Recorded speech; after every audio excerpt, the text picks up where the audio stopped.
Friends இரவு நேரங்களில் பார்த்தீங்கன்னா இந்த வில்லேஜ் சைட்லலாம் வந்து நிறைய பாம்பு வந்து ரோடை கிராஸ் பண்ணும். அது ஏதாச்சும் பார்க்க முடியுமான்ட்டு நான் பைக் எடுத்துகிட்டு போயிருந்தேன். அப்போ பார்த்தீங்கன்னா சடனாக ஒரு பாம்பை பார்த்தேன். உடனே பைக்கை பார்க் பண்ணிட்டு வந்து பார்க்க சொல்ல தான் தெரிஞ்சது.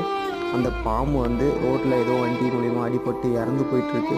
ஃப்ரெண்ட்ஸ் இது என்ன பாம்புனா வெள்ளிக்கூழ் வரையல், இங்கிலீஷில் பார்த்தீங்கன்னா காமன் உல்ஸ்னேக். ஃப்ரெண்ட்ஸ் இது பார்த்தா ஒரு நான் வெனமஸ் ஸ்னேக்ஸ்.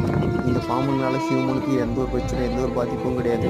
ஃப்ரெண்ட்ஸ் நீங்கள் இரவு நேரங்களில் இந்த வில்லேஜ் சைட்லலாம் வர மாதிரி இருந்தால் கொஞ்சம் பொறுமையாக வாங்க. நீங்கள் பொறுமையாக வந்தீங்கன்னா நம்ம பாம்பை முன்னாடியே பார்த்து நீங்கள் பைக்கை நிறுத்துறதுக்கு வசதியாக இருக்கும். நான் பாம்பு இறந்து போகிறதால மட்டும் சொல்லலை, நிறைய பேர் வந்து சடனாக பாம்பை பார்த்து ஆக்சிடென்ட் ஆகி இறந்து போனவங்க நிறைய பேர் இருக்காங்க. நிறைய பேர் ஆக்சிடென்ட் ஆகி அடிபட்டு இருக்காங்க. அதால தான் சொல்கிறேன், நைட்டில் இரவு நேரங்களில் இந்த கிராமத்து சைட்லலாம் வர சொல்ல கொஞ்சம் பொறுமையாக வாங்க. நீங்கள் பொறுமையாக வந்தீங்கன்னா முன்னாடியே பாம்பை பார்த்துட்டு நீங்கள் முன்னாடியே நிறுத்திடலாம், அது பாட்டுன்னு போயிடும். நீங்கள் சடனாக பார்த்தீங்கன்னா நீங்களே பயந்துருவீங்க. நீங்கள் பயந்துட்டு பிரேக் அடித்து ஆக்சிடென்ட் ஆகிறதுக்கு நிறைய வாய்ப்பு இருக்குது.